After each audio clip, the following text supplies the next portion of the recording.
So I'm going to give a live demo of iOS 6, and anyone on the call, if you want to say anything as we go on, I know Windows Tech is a person who works with iOS development, so you might want to throw in some opinions. It's pretty cool.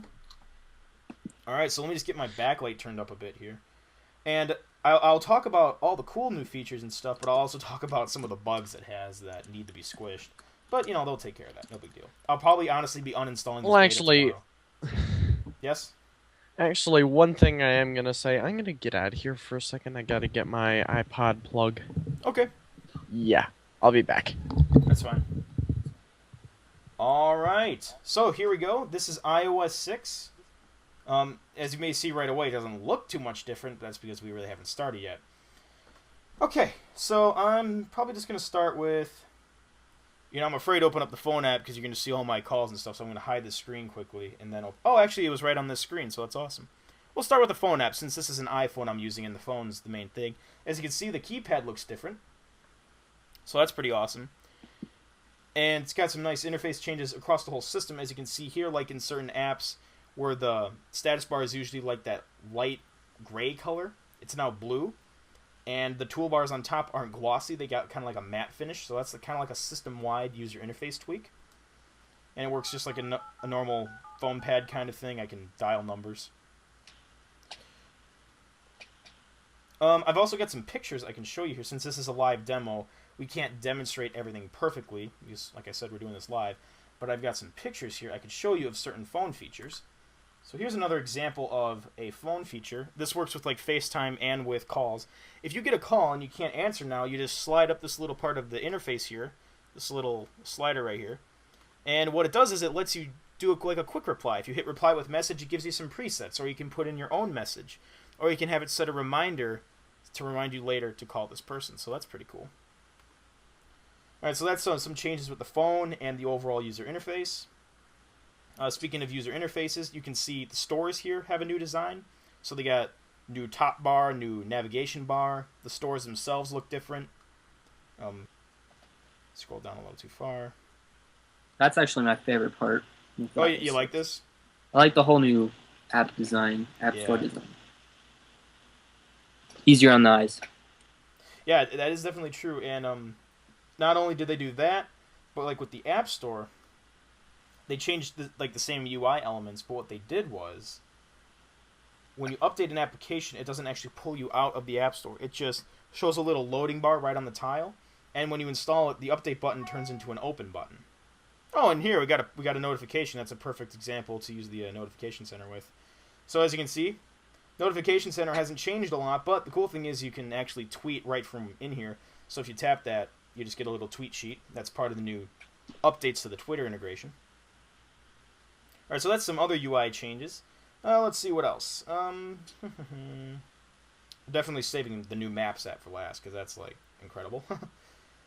Passbook, I really can't show you anything because developers need to make stuff for this, but it's kind of like digital tickets and coupons and stuff, and they would go in here. But I really can't show you anything because I don't think there's anything available for it. So I can't do anything with that, but just imagine, if you will, that there's stuff in there.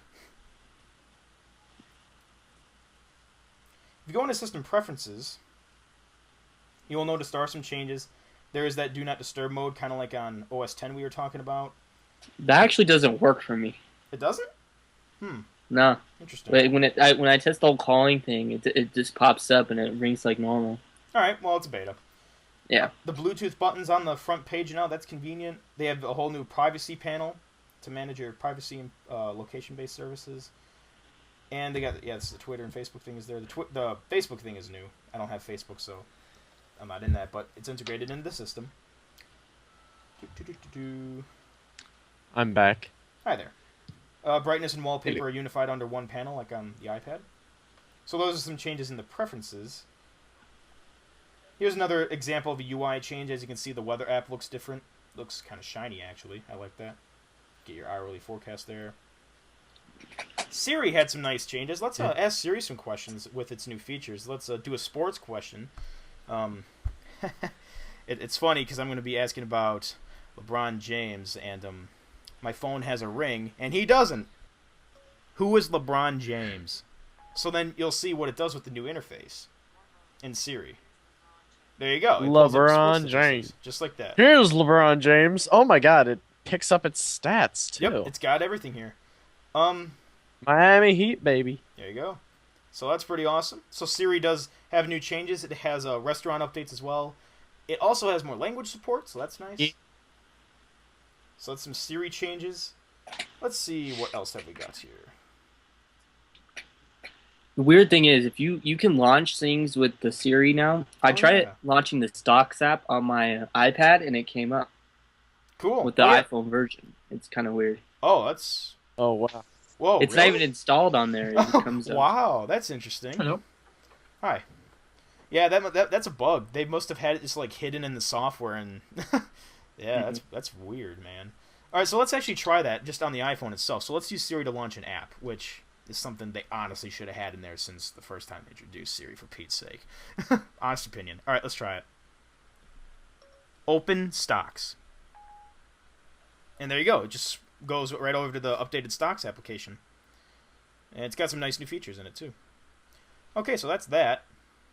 Safari has some nice new changes. Hopefully I wasn't browsing anything embarrassing when this pops up. Nope, just talking about Ice Cream Sandwich being awarded the best platform at the User Experience Parsons User Experience Award. Yeah. Okay then. But anyway, Safari has some nice changes. Like I was talking about, it does have that iCloud tab feature. But by far, my favorite thing is, if you go into landscape, you get this awesome new full screen mode, which is just, I like it so much. It really makes a huge difference on a mobile device. So you get this new full screen mode. You can just press these arrows to go back to normal, and then you can just flip back into portrait if you'd like. Just like that. And if you actually keep that full screen mode on, it will know to switch out of it when you go into portrait mode. So that is really cool. Oh, and in the area of user interface changes, you know those little sheets you get when you like open up a share menu or something, and they're just boring lists of items? Well, not anymore. It's a nice little icon grid. So if I want to like bookmark something, it gives me these options like Twitter, copy, bookmark, add to home screen, Facebook, and it gives me a nice graphical view. So if I like do, let's say Twitter, it pulls up my little tweet sheet, and I can tweet it right from inside the application. I don't have to copy and paste the link. Nothing. So it's just all built in, just like they do with OS X. And they got that nice new interface. I really like that. Okay, so we covered quite a bit. Trying to think any other changes. Well, the camera application had a small UI tweak, nothing too special there. Alright, so since we were talking about maps, let's just dive right into that, because that's by far the biggest new thing. Alright, everyone's asking for maps. Alright, here's maps. Alright, this is brand new, built by Apple and TomTom from the ground up. They don't use Google Maps anymore. This is all new by Apple.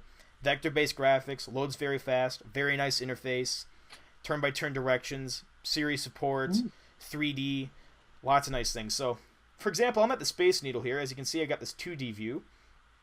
I can tap that little green car icon to get directions to there, but I turned off location-based services for this demo. But I can press this blue arrow, and it brings me to the information page. And it's really nice because it's got like a nice little slideshow of pictures on top, kind of like this. It's got some nice animations to it. I can get all the contact information here. It's got reviews built in, integration with Yelp. And it's got a nice photo view as well. So it's got a lot of nice new things in here that the Google Maps version just did not have. So this has got a lot of nice stuff in it. And Google Maps, it just didn't have like the slideshow interface. It didn't have the reviews built in. It didn't have as much Siri integration. It didn't have the same kind of interface with the maps itself. And it didn't have the 3D maps in it. And it didn't have turn-by-turn directions. And Google's going off and making their own stuff. And Google's even making a new Maps application for iOS if you want to use that as well. So that's really cool. I can't really show turn-by-turn directions just because, well, I'm not in a car. I don't know what else to say. I really can't demo that. But maybe I can try. I don't know. This probably won't work because of location services. Yeah, I cannot navigate without location. Yeah, I'm not going to bother with that right now. But I can show you guys 3D. So I'm going to zoom in here on the Space Needle. I'm going to flip over my little page here. And I'm going to go to satellite view. And just give it some time to load. So loading those images. And there we have it. We have our nice 3D view. This is called Fly Over. And as you can see, we got this nice real-time environment here. Well, I shouldn't say real-time relative to the world because it's not like we can see people moving, but it renders in real time, I'll just say that. So we got the Space Needle here, we got all these other buildings. We can like literally just fly through it like we're in a helicopter. Just like being in a plane or something.